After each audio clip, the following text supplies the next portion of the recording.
Hello learners, welcome to our MOOCs course, Philosophical Foundations of Education. In this discussion, we will discuss about Module 4 and Unit 4, which discussion will be on Islamic philosophy. And here, I'll discuss about the concept of Islamic philosophy. You will know about the basic tenets of Islamic thought, features of Islamic thought, and the 5 pillars of Islam. So, let's start the discussion. Now, when we say about the word Islam, we should know how this word has been derived or how this word has emerged. So, the word Islam has been derived from Arabic word salam, meaning peace, complete submission to God, and unbreakable. Islam is a religion for all mankind and is relevant for both spiritual and mundane life. So Islam does not recognize the difference on the basis of caste, on the basis of creed, wealth, language, race, region, etc. etc. Islam contains just economic system, a well-balanced social system, codes of civil, criminal, international law, and the philosophical outlook on the mission of life. Islam essentially stands for deep religious life, at the same time defines good living for the mankind. So, let's discuss concept of Islamic philosophy, because while we study about education, behind educational principles, behind educational philosophy, curriculum, strategies, methods, teaching styles, behind every concept of education, every aspects of education, we found philosophical thought, philosophical principles, because education and philosophy both are the two parts of a same coin. So without studying about philosophical principles, philosophical thought or concept of any particular philosophy, we cannot go through the education system. Therefore, while we discussing in this MOOCs course about the philosophical foundations of education, then we cannot leave the Islamic philosophy, because it has a greatest influence on our education, ancient education system, and its impact still remain in our present educational system also. So now let's discuss concept of Islamic philosophy. Islamic system of education had a long history of about 900 years. Muslim rule in the country had started with Muhammad Ghori, who invaded India in 1194. So they were originally the invaders of the country from the north, but gradually occupied the Indian territory and started to rule over it. So it was comparatively a longer period of time which had not only the influence of political system on the country, but also had its impact on cultural, religious, and educational life of the people. So Muslim rule, we can say that Muslim rule gave a new turn to the education in India, and their system became an indispensable part of Indian culture. So their education was mainly dominated by religion. The people and the community were keeping deep faith in religion. It had also a new organization pattern of education in India, different from that of the Hindus and the Buddhist system. So if we see the educational history of our India, then we can see educational history, it starts from our prehistoric period or the ancient period, we can say. So this was first of all Vedic period, then Buddhist period, then Muslim period. So it's Islamic philosophy or Muslim philosophy has a great impact on in organizing the pattern of Indian education system, and it was a bit differ from those of the Vedic education system or the Buddhist education system, but it has an influential impact in our present education system also. So Islam is a religion for all mankind, and it's relevant for both spiritual and mundane life. Islam contains economic system, a well-balanced social system, code of civil, criminal, international law, and a philosophical outlook on the mission of life. Islam essentially stands for deep religious life, at the same time defines a good living for mankind. So now, what are the basic tenets of Islamic thought? Before going to understand about the Islamic philosophy, we should know about the basic tenets of Islamic thought. So first one, man is a creation of God who can choose to conform to his ordinates. Then, man has intelligence, will and speech, but man is also weak and forgetful.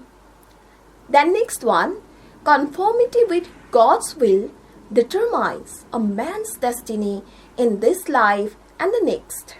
The right way to live is according to God's will, which he has revealed, taught the prophets.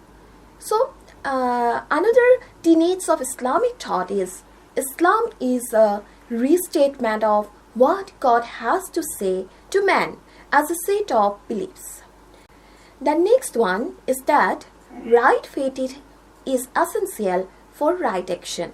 Whether action is right or wrong will be judged on the basis of beliefs given in Quran and traditions of Prophet. Islam has provided the social framework for a great culture for more than 1,000 years. And the next tenet, we can say that the purpose of Islam is to create peace, in the world and to establish sovereignty of God in the earth. Then the 5 fundamentals of Islam. There, when we will discuss about the tenets of Islamic thought, then we cannot leave the fundamentals of Islam, which are Shahada, it means faith. Then namaz or salat, which means prayers. Then zakat, and this means zakat means charity. Then swan or Ramzan, and it means obviously we all of us know that Ramzan means fast. And the Hajj, it means pilgrimage to Makkah. Namaz is for God, zakat is for helping poor and needy. Ramzan is for self-purification, and Hajj is for establishing universality of Islam. Then another tenet is wiping out evils and flourishing good in the society are the important duties of Muslims on earth. It will be done in the same way as Prophet used to do during his lifetime.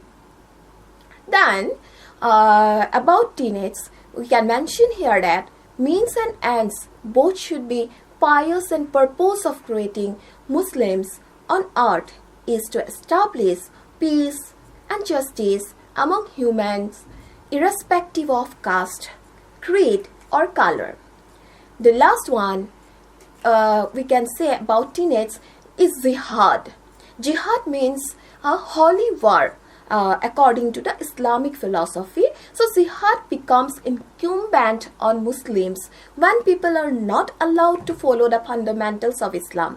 Killing of innocent people event for the establishment of Islamic rule in the society is terrorism, not jihad.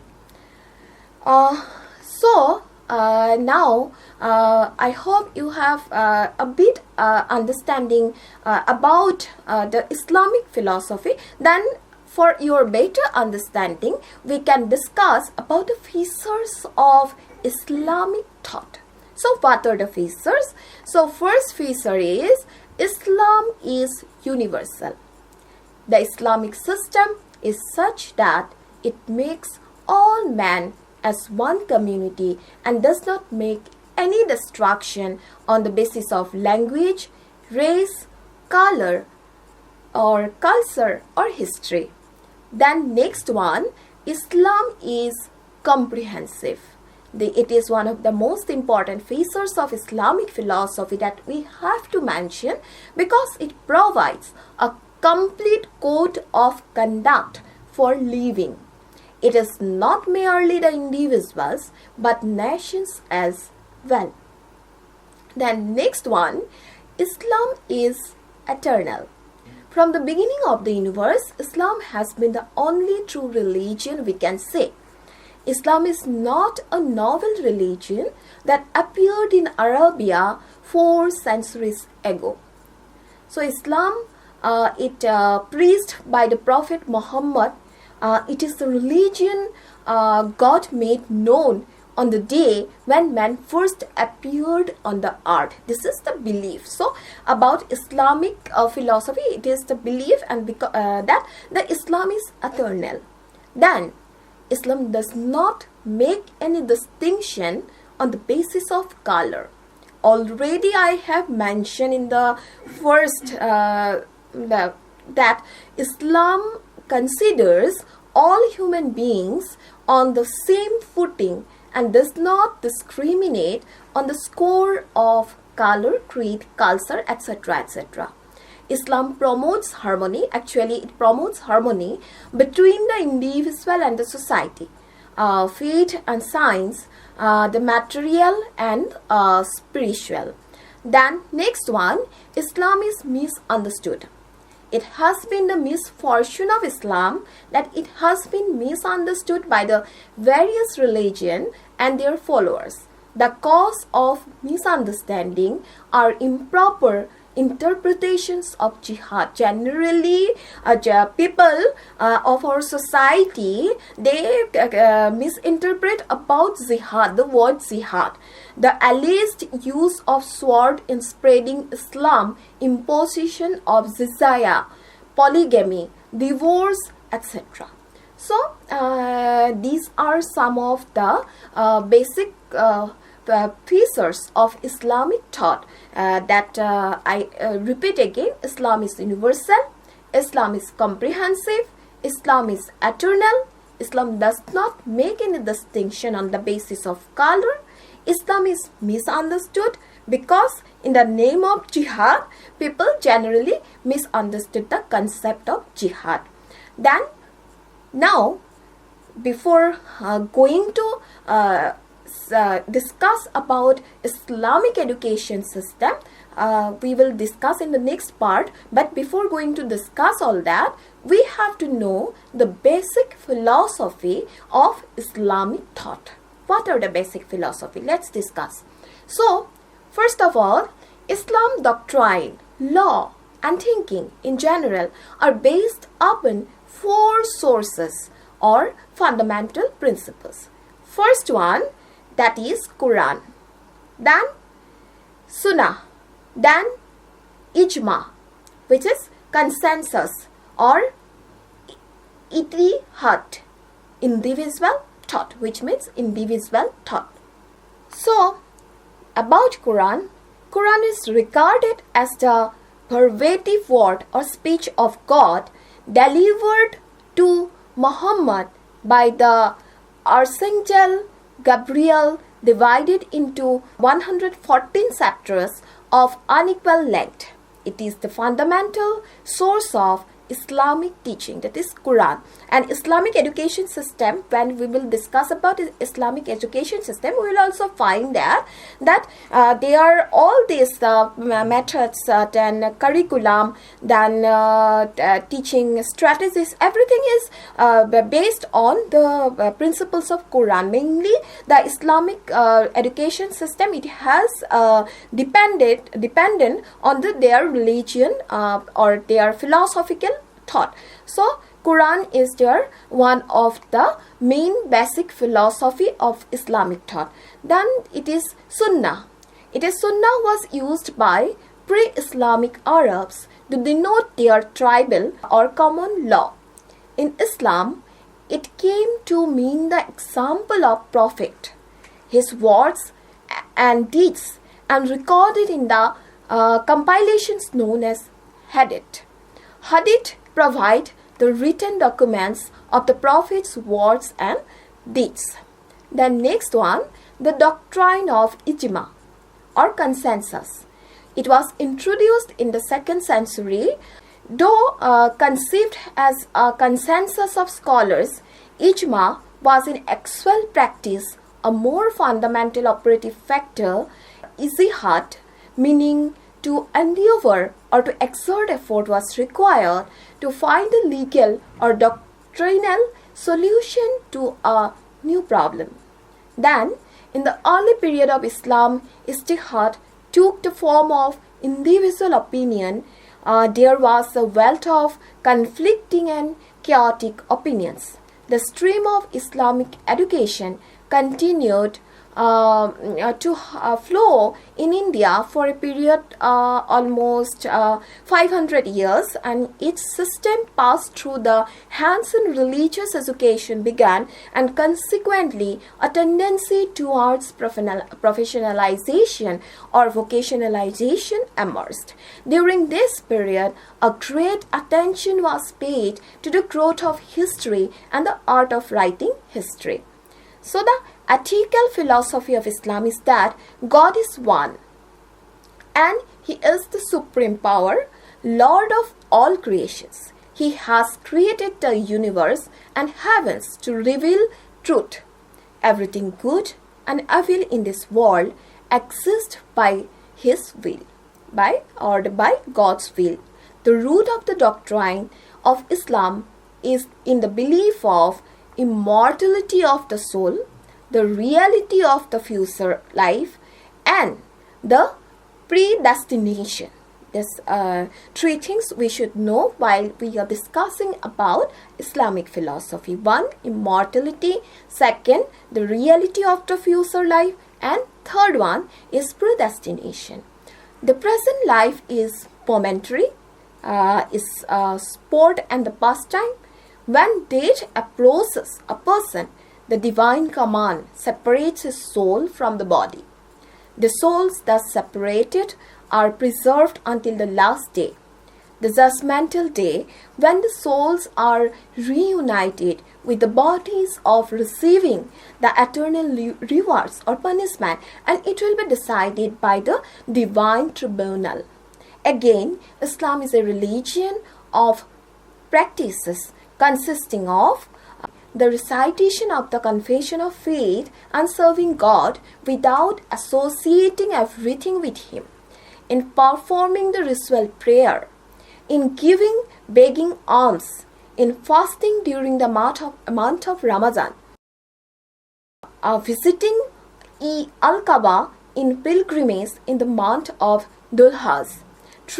These 5 duties are the real foundations of the Islam and known as the pillars of Islam. So this first duty is, I am repeating again, the recitation of the confession of faith and serving God without associating everything with Him, then performing the ritual prayer, then giving, begging alms, then fasting during the month of Ramadan, then visiting Al-Kaaba pilgrimage in the month of Dhul-Hajj. So these are the real foundations of Islam. And Islam, while we are discussing about Islamic philosophy, we should focus on these pillars of their which is behind their philosophy. So what are the 5 pillars of Islam? First of all, Al-Shahada, which means declaration of faith. All must pronounce their faith to enter into Islam. In front of witness, they are required to declare the following: I testify their God is no God but Allah, and I testify that Muhammad is the messenger of God. in this way, they have to declare, they have to pronounce in front of the witness to enter into the Islamic religion. Pronouncing these words is not enough, however. One must believe in his or her heart that is true. Then they should pronounce, I testify there is no God but Allah, is meant to mean that there is no one or thing worthy of worship but Allah. Since there are many things human might worship instead of one God. For salat, which means prayers, to be valid, there are several requirements. First, purification, both spiritually and physically, is of the utmost importance. Physically, purification is achieved through a complete, careful, and regulated bath and tooth brushing. Secondly, the body must be sufficiently and properly covered during prayer. The covering is known as niqab or star. For female, this means covering all except the face, feet, and hands. Male must only be covered from the navel to the knees. Finally, when performing salat, one must face Makkah. In mosque, there is a marker showing them which way to face. This provides a unified focus for the Islamic nation. Then, second pillar of Islamic philosophy is salat, which means prayer. The word salat is thought to be derived from Persian word salwa. Salat means dua, which is an important act of Islamic ceremonial prayer. Hence, the whole devotional exercise is called salat or worship. Salat is the first duty of a Muslim. The third one, zakat, alms giving. Muslims believe that all wealth belongs to God and is only held by human in trust. Therefore, Muslims are required to do with it what wishes and God wishes for a Muslim to be generous. Then fourth one, swam. It means fasting. The fourth practical duty obligatory to the faithful fasting during the Ramadan, the 9th month of the Islamic lunar calendar. Sawan is is an Arabic word, means to the abandoning of the cravings of food for Allah's sake. Psalm is continued for one full month in the signing of the moon, or next day is celebrated all over Muslimdom as one of the important festival, which is called Idul Fitr. During Ramadan, many devotee Muslims invite the poor for meals. They offer meals during these Ramadan months. So fasting and zakat, these are the two glories of Ramadan. The popular belief is the fasting will burn away the sins of man. Then the Hajj, pilgrimage. All Muslims, except those physically or financially unable, must make a pilgrimage to Mecca at least one in their lifetime. So before performing the Hajj, all debts must be paid. One's will must be ordered in case of death on the previous journey, and there must be enough money to provide for one's family while gone. The annual Hajj takes place from the 8th to the 12th days of the 12th month of the Islamic calendar. People come from every continent in the world to perform the Hajj. This means all races, languages and ethnic languages are represented in the in the form of horse. So these are the 5 pillars of Islam, and while we are discussing Islamic philosophy, this part of our discussion was understanding Islamic philosophy. So we cannot left these 5 pillars, and on the basis of 5 pillars, these are some practical duty that to be performed by a Islamic person, and these all pillars are based on their philosophical principles. So we have in this video we have discussed along with these 5 pillars about basic philosophy of Islamic thought, then features of Islamic thought, then basic tenets of Islamic thought, and concept of at first we were discussing about concept of Islamic philosophy. So I hope you are getting some understanding about what is Islamic philosophy, because you have to understand first about Islamic philosophy, then we can discuss about the Islamic education system, because Islamic education system, one of the influential, I only stated before that one of the influential education system in our India, while we are discussing about the history of education. So before going to discuss about Islamic education system, we have to know about this basic philosophical understanding about Islamic philosophy. So I hope from this video we are benefited to know about what is Islamic philosophy. Then we will discuss again in our next discussion about the Islamic education system and educational implications of Islamic thought. Until then, thank you so much. Thank you for listening my lectures, and I hope you have understood about Islamic philosophy. Thank you so much.